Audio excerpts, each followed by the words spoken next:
같이 보실 말씀은 시편 50편입니다. 시편 50편 23절 말씀. 감사로 제사를 드리는 자가 나를 영화롭게 하나니 그의 행위를 옳게 하는 자에게 내가 하나님의 구원을 보이리라. 아멘.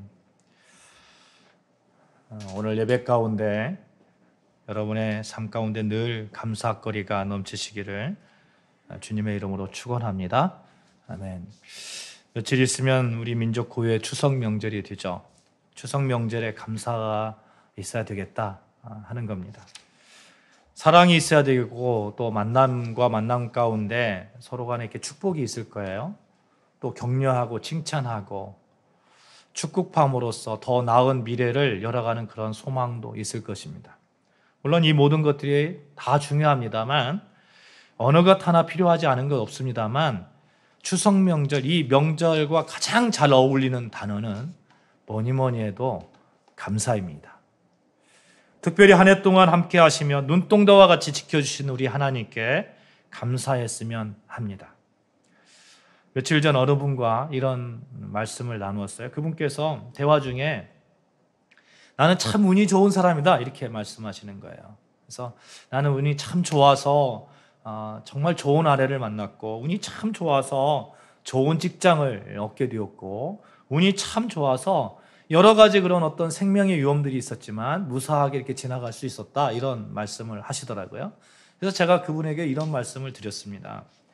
선생님께서 운이 좋다고 이렇게 말씀하시지만 우리 그리스도인들은 그 표현을 우리 하나님께서 우리를 도와주셨다, 하나님께서 돌보셨다 이렇게 말씀합니다. 우리는 하나님이 지금까지 돌보셨기 때문에 이곳에 있다고 그렇게 고백합니다. 이렇게 말씀을 드렸습니다.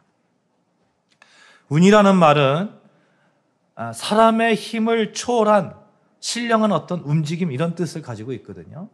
이게 무엇인지는 모르지만 사람의 힘을 초월한 어떤 작용, 어떤 힘이 있다는 거예요.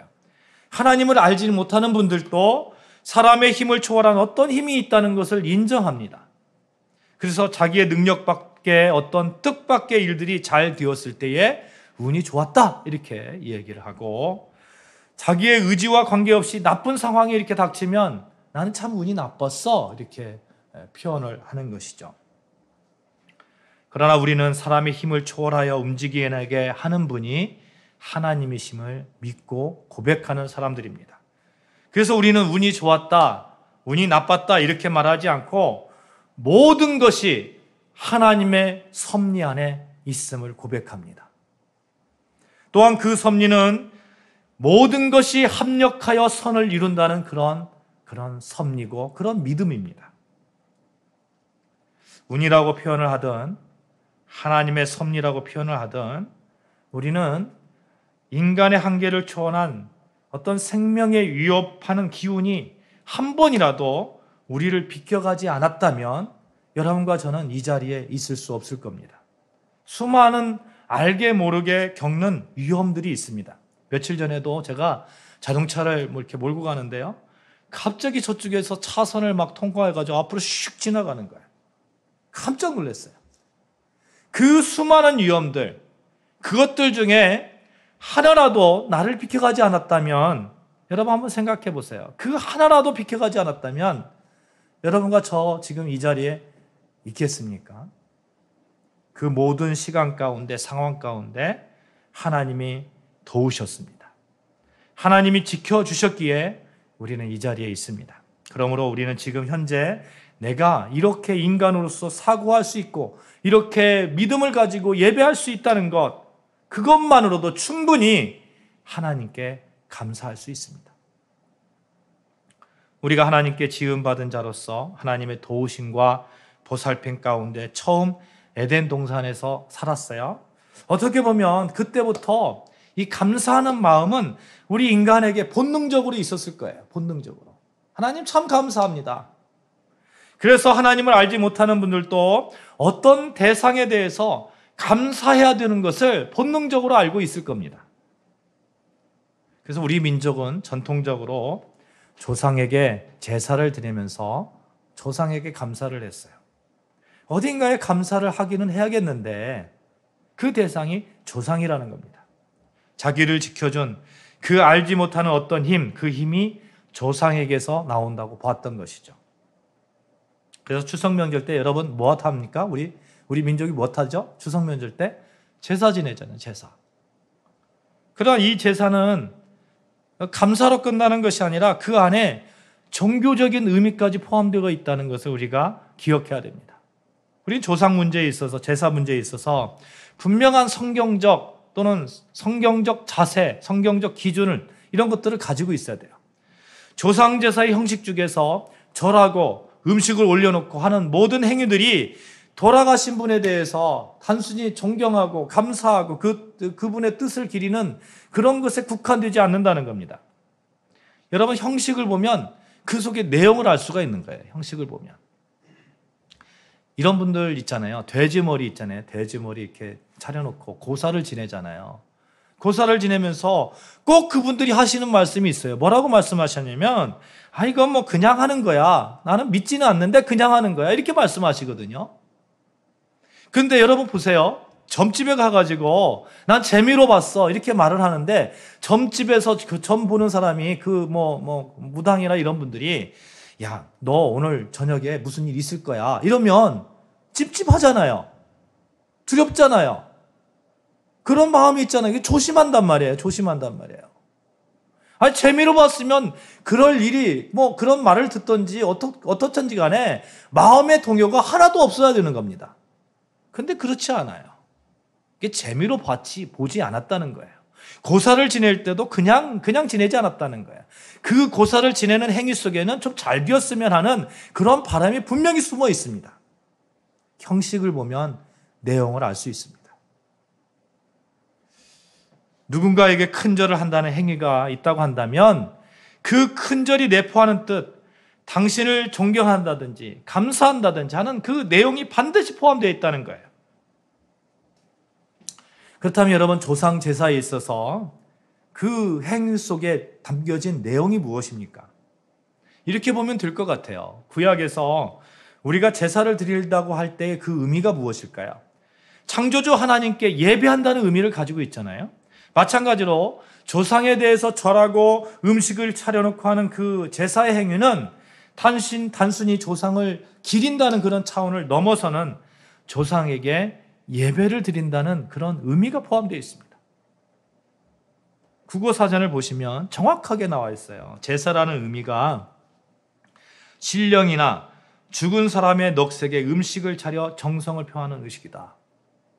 제사라는 의미 속에서 어떤 영적인 존재에게 그런 그 존재에 대한 의식을 포함하고 있는데, 여러분, 음식을 차려놓고 거기다 숟가락 꽂아놓고 돌아가신 그런 조상에 대해서 예를 갖추고 이렇게 할 때에 어떤 마음의 내용이 있을까요? 그 행위 속에.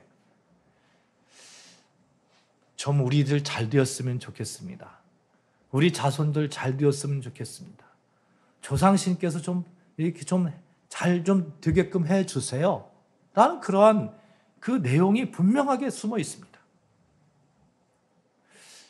우리가 제사 예배를 통해서 복을 구하고 삶을 인도하심에 대한 그런 감사하는 표현이 그런 제사 예배라면, 사랑하는 여러분, 진정한 제사는 유일하신 창조주 하나님께만 드릴 수 있습니다.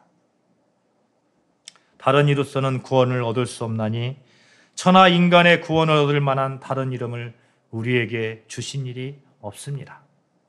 우리는 우리 조상에 대해서 사랑하고 존경하고 그분들의 뜻을 잘 기리고 받들고 이렇게 해야 되는 것이 우리의 그 의무고, 또 그렇게 하는 것이 당연합니다. 너무너무 당연합니다.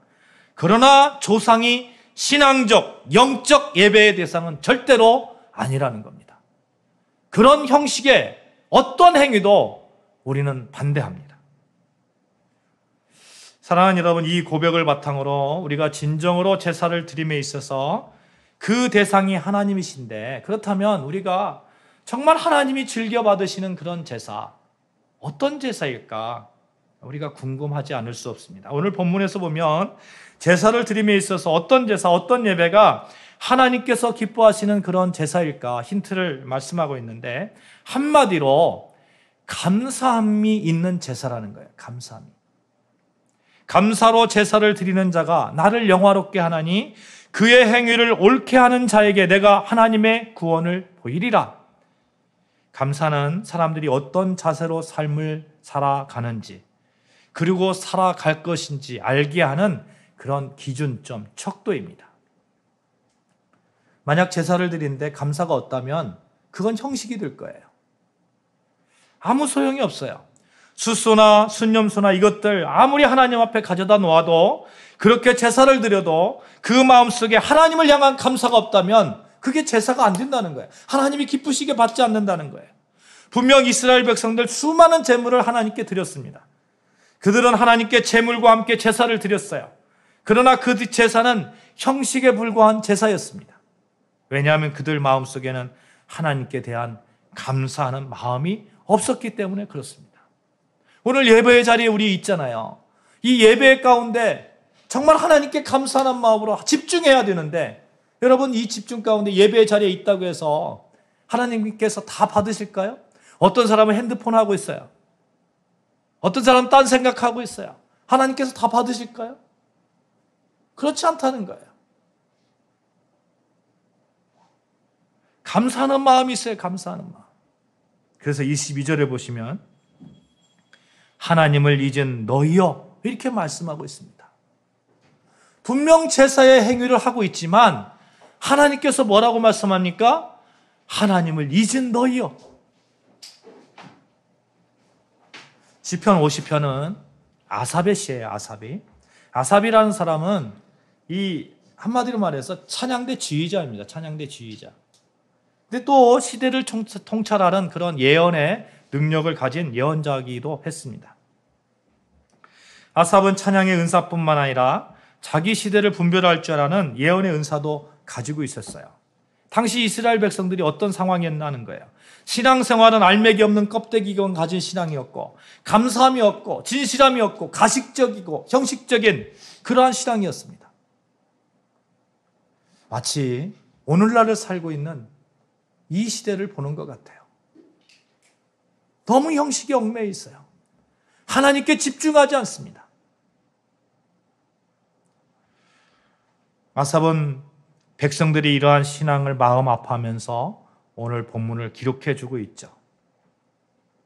이스라엘 백성들을 제사를 통해서 하나님과 언약을 맺은 그런 백성입니다. 언약 백성이라는 거예요. 언약 백성.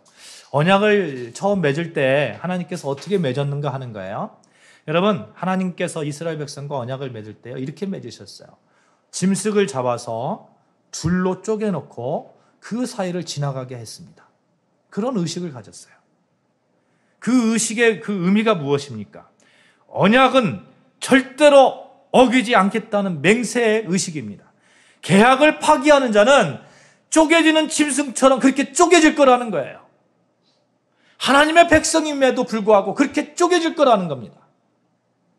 계약을 파기하는 자는. 이러한 제사의식을 통해서 너는 나의 백성이고 너는 나의 하나님이 나는 너의 하나님이 될 것이라고 하나님께서 말씀하고 있는 거죠. 그런데 이스라엘 백성들 시도 때도 없이 하나님을 배신합니다. 노골적으로 때론 교묘한 방법으로 하나님을 우롱했습니다. 시편 50편은 전체를 읽어보신다면 이스라엘 백성들이 얼마나 하나님께 정말 제사를 잘 드렸는지 성대하게 드렸는지 이렇게 나와 있어요. 형식적인 면을 본다면 전혀 나무랄 것이 없습니다. 소를 잡고 제물을 하나님께 바치는 그 행위는 정말 잘 드렸습니다. 마치 하나님께 호의라도 베풀듯이 그렇게 성대하게 드렸어요. 보라, 우리가 하나님께 성대히 제사를 드렸으니까 하나님은 우리에게 마치 큰 빚을 졌을 거야. 하나님은 반드시 우리에게 복 주실 거야. 이런 마음으로 아마 드렸던 것 같아요. 그런데 이 제사에 결정적인 것이 빠졌어요. 뭐가 빠졌습니까? 하나님의 은혜에 대한 감사입니다. 감사가 빠지니까 형식적이 되고 의무감에서 하는 영혼 없는 행위가 되고 심지어 이스라엘 백성들의 제사는 하나님과 거래하겠다는 그러한 의미도 포함되어 있었던 것 같아요. 마치 여러분 우상이나 귀신 이렇게 하게 귀신에게 뭘 이렇게 막 이렇게 바치잖아요. 바치면서 뭐라고 합니까? 그 마음속에 살살살 달래서 복을 얻겠다는 그런 마음이 있잖아요. 하나님한테도 그렇게 하는 거예요. 막 이렇게 제사를 드리면서 소를 바치면서 하나님 나한테 그렇게 복을 주셔야 돼. 이러한 잘못된 신앙을 통렬히 비판한 내용이 9절부터 13절까지 나오는데요. 하나님께서 이렇게 말씀하시고 계세요. 나는 내 집에 있는 숫소나 내 우리에 있는 염소가 필요한 것이 아니야. 숲속에 있는 짐승들과 수많은 산 위에 있는 널려있는 가축이 다 내 것이야. 산에 있는 모든 새들이 다 내 것이야. 짐승들도 다 내 것이야. 설사 내가 짐승의 고기를 못 먹어 굶주린다 하여도 너에게 부탁하지는 않을 것이야. 온 세상 그 안에 있는 모든 것이 다 내 것 아니니. 너희는 정말 내가 숫소의 고기를 먹고 염소의 피를 마신다고 생각하니? 하나님께서 왜 이렇게 말씀하셨을까요? 14절에 보시면 한번 같이 읽어볼까요? 14절 같이 읽습니다. 시작. 감사로 하나님께 제사를 드리며 지주나 진이에게 내 소원을 갚으며. 감사로 하나님께 제사를, 감사가 빠졌기 때문에 그래요. 하나님께 명령하고 계시는 거예요. 감사로 제사를 드려라. 감사로. 감사는 하나님을 영화롭게 하고 감사로 제사를 드리는 자에게 그의 행위가 옳다고 인정하십니다. 하나님께서 14절에 감사로 제사를 드려라 이렇게 명령하시죠? 23절 한번 볼까요? 23절 같이 다시 읽겠습니다. 시작. 감사로 제사를 드리는 자가 나를 영화롭게 하나니 그의 행위를 옳게 하는 자에게 내가 하나님의 구원을 보이리라. 감사로 제사를 드리라 명령하시고 감사를 드리는 자에게 감사로 제사를 드리는 자가 내가 그들을 통해서 내가 영화롭게 되고 그들의 행위를 내가 옳다고 인정하겠다는 겁니다. 사랑하는 여러분, 이번 추석 명절에 무엇보다도 감사의 제사가 있기를 축복합니다. 감사가 있기를 바라요. 시편 50편에 보시면 두 종류의 사람이 나옵니다. 한 사람은 하나님을 잊어버린 사람이고 한 사람은 감사로 제사를 드리는 사람이에요. 형식적인 면에서 본다면 모두 다 제사를 드렸습니다. 그런데 형식적인 그런 모두 다 제사를 드린 그 사람 중에서 한 사람은 하나님을 잊어버린 사람이라고 하고 한 사람은 하나님께서 인정하시는 사람입니다. 그 기준점이 뭐예요? 감사입니다. 감사. 감사로 제사를 드리는 자. 사랑하는 여러분, 감사로 제사를 드리는 여러분의 삶이 되시기를 다시 한번 축복합니다. 감사는 명절을 명절다움으로 만듭니다. 감사가 있는 명절은 하나님을 영화롭게 하는 기쁜 날이 될 것입니다. 우리가 하나님을 섬기는 자들이에요. 늘 고백하듯이 우리 존재의 이유는 하나님을 영화롭게 하는 것입니다. 소유리 문답 있잖아요. 소유리 문답 1번에 사람의 제일 되는 목적이 무엇입니까? 이렇게 물어봤을 때 우리가 모두 다 이렇게 대답을 했습니다. 사람의 제일 되는 목적은 하나님을 영화롭게 하는 것이며 그를 즐거워하는 것입니다. 그렇게 우리가 고백하면서 세례를 받았습니다. 어떻게 영화롭게 할 수 있습니까? 어떻게 하나님을 영화롭게 하는 사람으로 설 수 있습니까? 감사로 제사를 드리는 자, 감사로 예배를 하는 자, 감사로 찬양을 하는 자, 그 자가 하나님을 영화롭게 할 수 있습니다. 아주 유명한 설교자였던 스펀절 목사님이 이런 말씀을 하셨어요. 하나님은 촛불을 보고 감사하는 자에게 이 전등불을 주시고 전등불을 보고 감사하는 자에게 달빛을 주시고 달빛을 보고 감사하는 자에게 햇빛을 주시고 햇빛을 보고 감사하는 자에게 영원한 빛 영생을 주셨다. 이 말씀이 무슨 뜻이에요? 아무리 작은 그 사소한 것이라도 아무리 작은 내 삶의 한 조각까지라도 감사하는 자에게 하나님께서는 철저하게 그 자를 들어 쓰신다는 얘기 아닙니까? 그 자를 인정하신다는 거 아니에요. 감사하는 마음에는 언제나 불행을 행복으로 바꾸는 기적이 있습니다. 불행한 운명을 바꾸는 유일한 길은 감사하는 마음입니다. 하나님께 대한 감사가 넘치는 사람은 그 감사를 우리 삶에 그대로 적용하는 것을 보게 돼요. 여러분, 부모님께 감사하는 자가 효도하잖아요. 효도하는 자는 것이고, 남편에게, 아내에게 감사하는 자가 진정으로 그 사람을 사랑하는 거예요. 아니야, 아내에게 사랑한다고 말하면서 감사가 전혀 없어요. 그거 사랑하는 거 아니잖아요. 저 얼마나 감사한지 몰라요. 늘 감사하는 마음을 가지고 있습니다. 자기 자신의 존재에 대해서 감사하는 자가 자기 자신을 정말 아주 그렇게 삶의 한 조각까지라도 소중히 여기고 그렇게 정말 새롭게 만들어가는 그러한 삶을 살아가는 그러한 힘을 가지고 있습니다. 그래서 감사는, 따라해 봅시다. 감사는 삶을 행복하게 합니다. 시작. 감사는 삶을 행복하게 하는 겁니다. 어떤 분이 이런 말씀을 하시는 걸 들었어요. 감사는 행복해지는 연습이고 불평은 불행해지는 연습이다. 감사는 영적으로나 육적으로 반드시 필요합니다.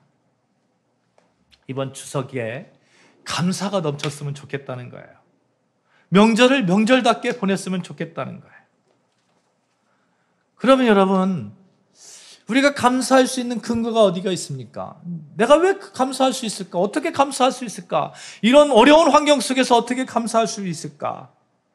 사랑하는 여러분, 여러분과 저에게 예수 그리스도가 있습니다. 예수 그리스도를 통해서 우리는 감사할 수 있습니다. 하나님은 그의 독생자 예수 그리스도를 우리를 위해서 십자가에 달려 돌아가시기까지 우리를 사랑으로 붙들어 주셨습니다. 그래서 예수를 보면서 감사할 수 있는 거예요. 예수님은 하나님께 감사할 수 있는 방향키와 같습니다. 삶이 어렵고 감사할 그 어떠한 환경이 보이지 않아도 우리에게는 예수가 보이기 때문에 감사할 수 있습니다. 오늘 예배가 마친 후에 오후 5시에 음악회가 있잖아요. 매월 이렇게 음악회를 개최하고 또 성공적으로 음악회를 할 수 있다는 것, 그리고 예수 복음을 그 가운데서 전하며 나눌 수 있다는 것, 얼마나 감사한지 모르겠어요. 우리가 그렇게 할 수 있는 힘이 어디에서 나옵니까? 바로 예수님입니다. 예수가 없다면 이런 음악회 왜 해? 이렇게 말할 수 있습니다. 세상 사람들이 보기에는 이해가 가지 않는 음악회일 거예요.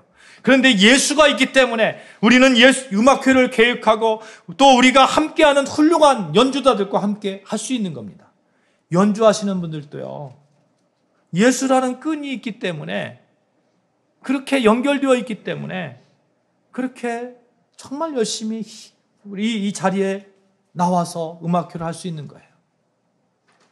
한 분 한 분 본다면 정말 훌륭하고 최고의 실력자들입니다. 이 작은 교회에 와서 적은 인원들이 모인 가운데 그렇게 열심히 하실 수가 없습니다. 이게 왜 그렇게 할 수 있습니까? 예수가 있기 때문에 그래요. 예수를 바라보기 때문에. 진실로 예수는 우리를 감사의 세계로 인도하시는 분입니다. 예수를 바라보면 감사할 수 있습니다.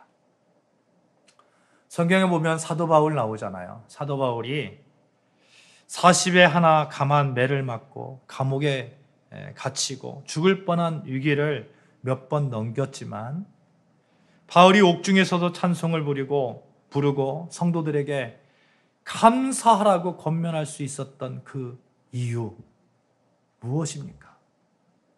예수님 아닙니까? 예수님을 바라보면서 예수님으로 인해서 감사하면 그 어떤 고난과 역경 속에 있더라도 하박국 선지자와 같이, 바울과 같이 기뻐할 수 있는 겁니다.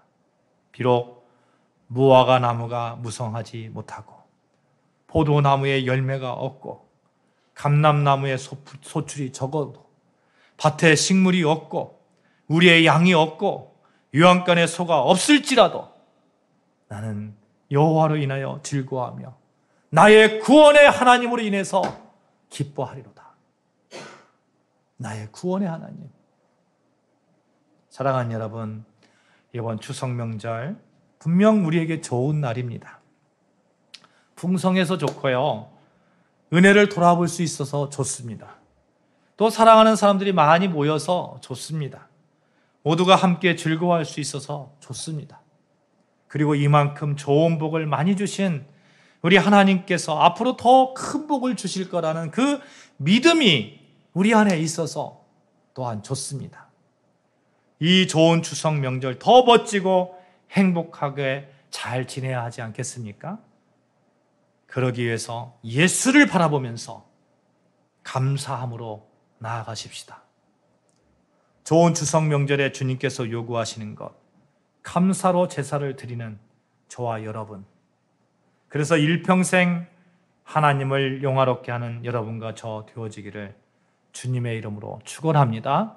아멘. 감사로 하나님께 제사를 드리는 자가 명절을 잘 지내는 자입니다. 우리 그 마음을 가지고, 그 결단을 가지고 감사로 제사 드리는 자가라는 그런 찬양이 있는데 같이 찬양하도록 하겠습니다.